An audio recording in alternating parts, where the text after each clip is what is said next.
Hola, mucho se habla sobre la vacuna contra el coronavirus. Algunos dicen que alterará el ADN, otros que es un chip el que nos inyectarán. Hay mucho temor e incertidumbre. Por eso mi invitado desde la ciudad de Medellín, en Colombia, es el doctor Jaime Eduardo Ordóñez. Él es doctor en epidemiología y máster en ciencias de la economía de la salud. Doctor, comencemos con un término que para muchos puede ser desconocido, la infodemia. Ese miedo, todo lo que genera las vacunas, ese temor, esa incertidumbre, que si nos aplicamos la vacuna rusa, quedamos medio locos. ¿Qué es esto? ¿Qué es ese temor alrededor de las vacunas?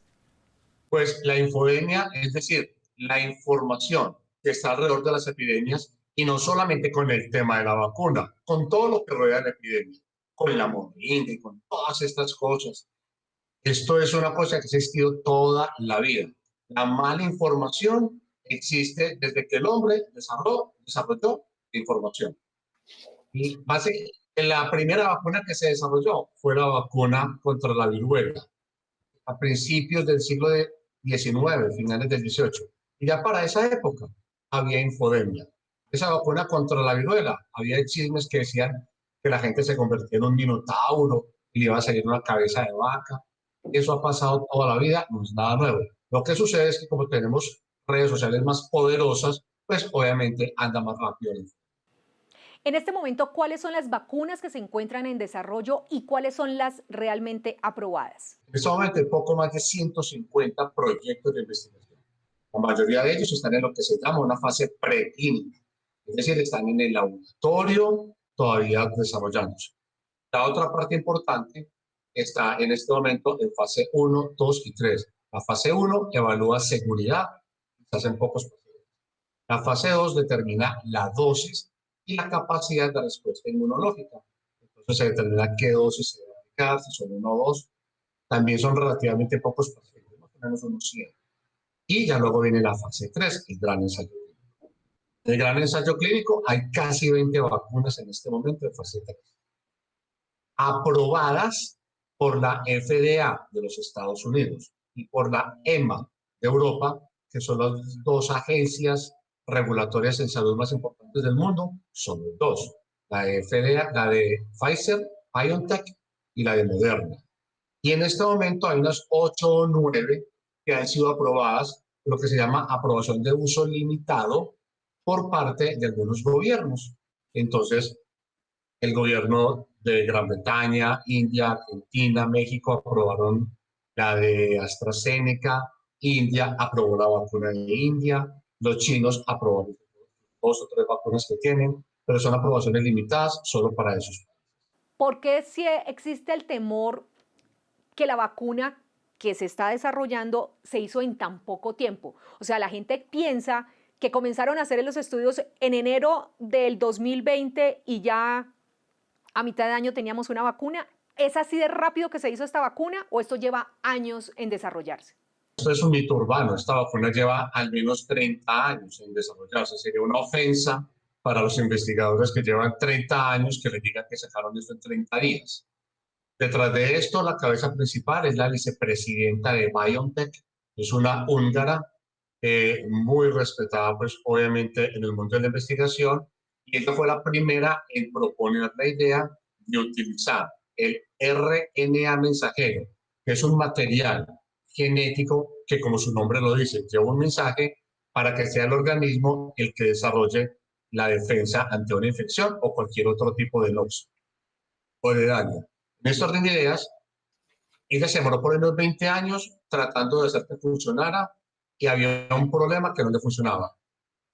Hace 10 años logró resolverlo, era cambiar una base, un uracilo por un pseudouracilo, y encontró que sí funcionaba.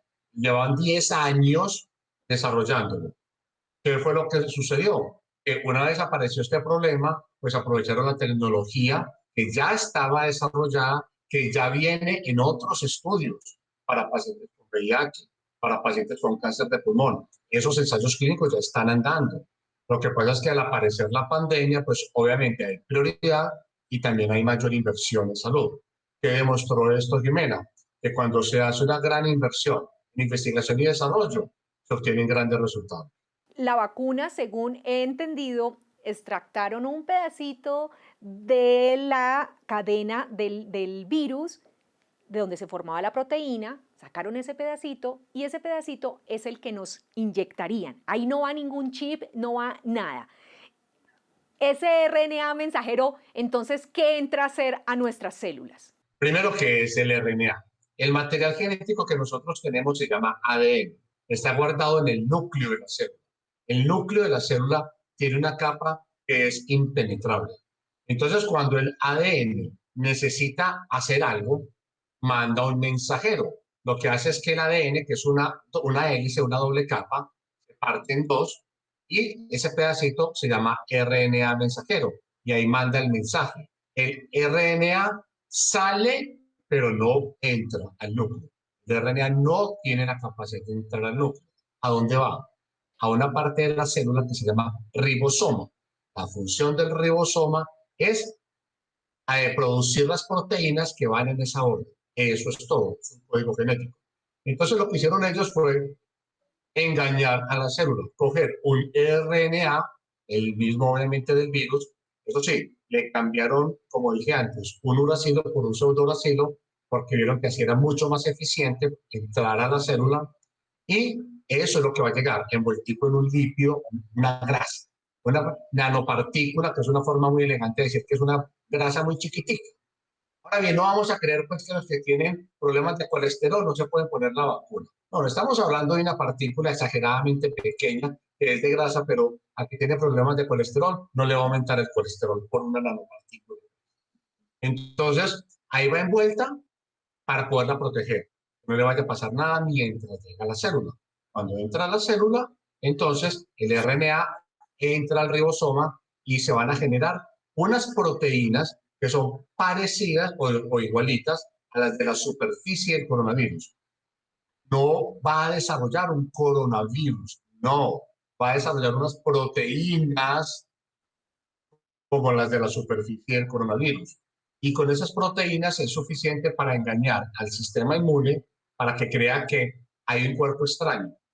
Lo que hace entonces el sistema inmune es desarrollar anticuerpos ante ese cuerpo extraño, de forma tal que si en algún momento nos infectamos de verdad, ya tengamos los anticuerpos. Entonces, lo que hacemos es engañar al organismo, decirle que fue infectado sin que lo haya sido, desarrolla anticuerpos y ahora sí van a estar listos los anticuerpos para la próxima vez. Dado que el RNA no puede entrar al núcleo, no existe ninguna posibilidad de que nos genere una mutación genética o un daño genético. El RNA nunca entra al núcleo, pues biológicamente no existe la posibilidad de eso. Nunca ha pasado en millones de seres humanos, en millones de años. El RNA no entra al núcleo. Por tanto, no existe ninguna posibilidad de que se genere una alteración genética en nuestro ADN. Ya se conoce, por así decirlo, la receta para la fábrica de las vacunas contra el coronavirus. Entonces, ¿por qué otros laboratorios no pueden desarrollarla? Básicamente la puede hacer cualquier laboratorio que tenga la tecnología, porque es que prueba de que esto es una tecnología que lleva mucho rato trabajándose, es que ya no hay patentes, porque hay en este momento unos 15 a 20 laboratorios ya desarrollando. Entonces, y ninguno de ellos pagó una patente. Básicamente lo que se necesita es el desarrollo de la tecnología. Si el país tuviese un laboratorio de genética bien teso que trabajara en esas cosas, también podría estarla desarrollando. Esto de alguna forma es un llamado de atención porque ya vemos que es una nueva tecnología que sirve para solucionar problemas en salud. Entonces sería un llamado de atención para que en el futuro hubiese inversión para desarrollar ese tipo de laboratorios en el país, de forma tal que nosotros mismos pudiéramos desarrollar nuestras propias vacunas, ya no solo para el coronavirus, sino para otras enfermedades. Es una tecnología que ya se demostró que funciona, que está libre de patentes. Ya lo que necesitamos es la inversión para crear laboratorio, que estoy seguro que el país tiene el recurso humano. ¿Por qué es tan importante tener en cuenta ese porcentaje de eficacia de cada una de las vacunas? Muchísimo, Jimena, porque yo creo que desde el sarampión no habíamos visto una infección con tal capacidad de contagio. Entonces, cuando me dicen, por ejemplo, cuando me dice Pfizer que su eficacia es del 95%, me están diciendo que 100, que de cada 100 pacientes que se vacunen, 95 desarrollarán inmunidad y otros 5 no. Cuando me dice Moderna, que es de 94, lo mismo, 94 desarrollarán inmunidad y 6 no. Entonces, en la medida en que me va bajando esa eficacia, voy a tener menos individuos que desarrollen inmunidad. ¿Dónde va a estar el problema? Necesitamos alcanzar para estar todos protegidos algo que se llama inmunidad de rebaño. ¿Qué es la inmunidad de rebaño? Es el número de personas mínimo que se necesita para que la transmisión se detenga. Entre más infeccioso sea el virus, mayor debe ser la inmunidad de rebaño. Por ejemplo, el sarampión, dado que es tan infeccioso, está claro que la inmunidad de rebaño debe estar muy por encima del 90%. 90% no es que el 90% de las personas deban estar vacunadas, no. El 90% deben tener inmunidad de rebaño. O sea que hay que vacunar a más del 90%. Porque si la vacuna no tiene una eficacia del 100%, entre más baja la eficacia, más personas debo vacunar para alcanzar la inmunidad de rebaño. Entonces, entre más alta la eficacia de la vacuna, pues obviamente va a ser mucho más fácil alcanzar la inmunidad de rebaño, porque no tendría que vacunar a tantos. En Colombia, se estima que se logrará una inmunidad de rebaño del 70%. Para alcanzar una inmunidad de rebaño del 70%, significa que el 70% de los individuos ya se debieron haber infectado, ¿cierto? Supongamos que en Colombia solo se utilizara la vacuna de Pfizer, ninguna otra, solo la de Pfizer. Inmunidad de rebaño no es igual a vacunado. 70% deben tener inmunidad. Pero si solo se vacuna el 70%, entonces la inmunidad de rebaño la va a tener el 95%, que es la eficacia de la vacuna de Pfizer, del 70% que se vacunó.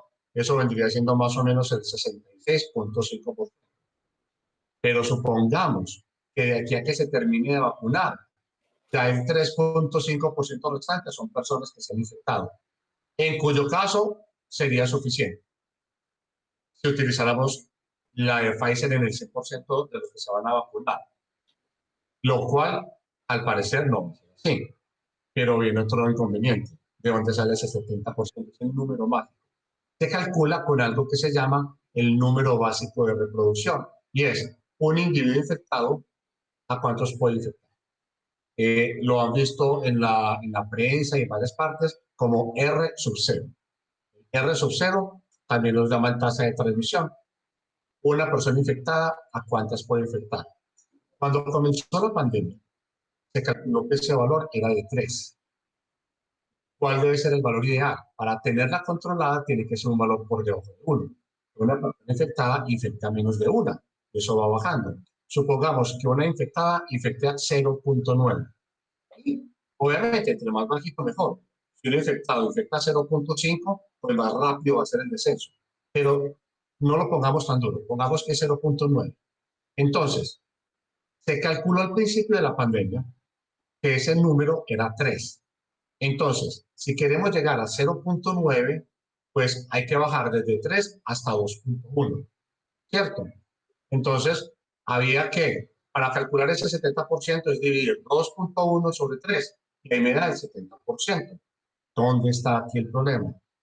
En que esos primeros estudios era el momento en que todavía no se había identificado que la mayor parte de las personas eran asintomáticas. Entonces, ese número al parecer es mucho mayor. Ese número podría arrimarse más bien al 7. De una persona infectada esté contagiando a 7. De hecho, fíjese lo que está pasando en las últimas semanas en Colombia. Bogotá nomás quintuplicó los casos nuevos en solo 2 semanas. Entonces, eso es impresionante.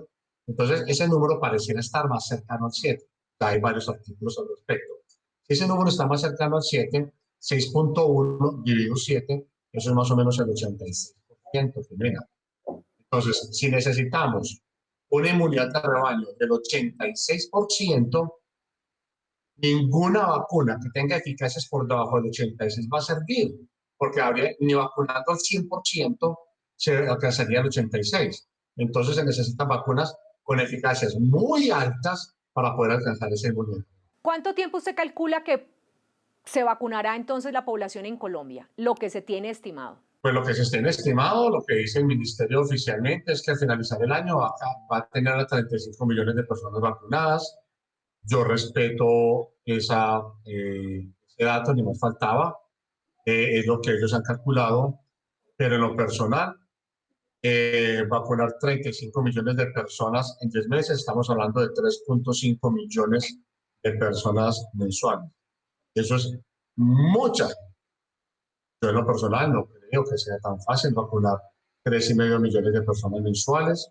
Puede que al principio sea rápido, que se hace en las grandes ciudades, pero en la medida en que va avanzando el tiempo, puede que yo el primer mes sí vacune 3,5 millones, pero el segundo puede que vacune 3,2 millones y el tercero puede que vacune 3, y así sucesivamente, porque cada vez va a ser más complejo llegar a más sitios. Entonces, en lo personal, me parece pues muy loable que sea la meta del ministerio, pero tengo mis dudas que en realidad se pueda alcanzar esa meta en tan poco tiempo. Pues yo le digo que el país ha alcanzado vacunar 90% de la población de determinadas patologías después de varios años. Entonces yo creo que hay que ser más sensato y tener una meta un poco más ampliada, porque pues finalmente si el ministerio no alcanza a cumplir el 35%, pues al final del día van a tener que asumir un costo político por no alcanzarlo. Ahora hablemos de quiénes deben aplicarse la vacuna. Si es una persona positiva en este momento y tiene la opción de vacunarse mañana, ¿debe vacunarse? No, no es necesario. Es decir, las personas que ya dieron positivo quedan al final de la fila. De hecho, algunos proponen que ni siquiera valdría la pena vacunarse. Es una discusión todavía mucho más compleja, vacunar o no a los que ya están infectados, pero no es una discusión importante en este momento. En este momento hay que, digo, vacunar o no a los que ya se han infectado.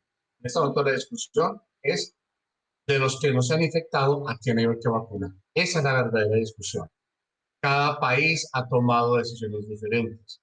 Colombia decidió que va a empezar. Bueno, ahora bien, aunque cada país ha tomado decisiones diferentes, hay una que es en común. Primero se vacuna el personal de la salud de primera línea. El de primera línea es el que está viendo pacientes en urgencias, en las unidades de cuidados intensivos, en hospitalización. Ese es el de primera línea. Porque hay otro personal de salud que se dice que es de primera línea, digamos, que puede ser administrativo, es de salud, pero está tomando decisiones administrativas. ¿Qué sé yo? El secretario de salud de Bogotá, él es médico, pero él no está viendo pacientes en primera línea. Entonces, primero van los de primera línea, que son los que le están poniendo el pecho al viento. Pero bueno, ese personal en Colombia puede ser 1.250.000 personas. ¿De dónde se toma ese dato? De la cantidad de personas por las cuales reclamaron la prima de auxilio que dio el gobierno. Entonces, esa prima de auxilio fue a 1.250.000 profesionales de la salud. Ahí hay de todo, hay médicos, hay enfermeras, auxiliares, camilleros, fueron 1.250.000. Bueno, ahora bien, listo, eso sale, digamos que es relativamente rápido. Son 2,5 millones de dosis para él. Es relativamente rápido hacerlo. ¿Y con qué seguimos? Cada país ha tomado decisiones diferentes. Se escuchaba que en Indonesia comenzaron con los más jóvenes. Sí. ¿Cómo que los más jóvenes? Sí, porque ellos tienen una lógica. Son los que están moviendo la economía. El que sale a trabajar es el más joven. Entonces, cada país tiene una lógica distinta. Todas son respetables. El ministerio decidió comenzar por los de mayor edad. Ahora bien, yo no voy a dar mi opinión. El DANE publicó el pasado 23 de diciembre, perdón, las estadísticas vitales del año 2020. E hicieron un ejercicio muy interesante. Las compararon con las de 2019. El primer hallazgo obvio es que la principal causa de muerte en el 2020 en Colombia, pero de lejos, obviamente fue COVID. Ya quedó chuleado. Eso significa que si la principal causa de muerte fue COVID, el exceso de mortalidad que observemos va a ser explicado principalmente por COVID. Y lo que encontró el DANE es que los grupos etarios más afectados van de los 45 a los 75 años, sobre todo el grupo de 60 a 75 años, con mayor exceso de mortalidad que los mayores de 80 años. está ese dato del DANE. Ahora comience a fijarse en las muertes que usted ha escuchado por causa de COVID. Y la mayor parte, fíjese que usualmente la va a ubicar entre 60 y 75. Y si quiere haga el ejercicio después de esta entrevista, ¿qué edad tenía esa persona?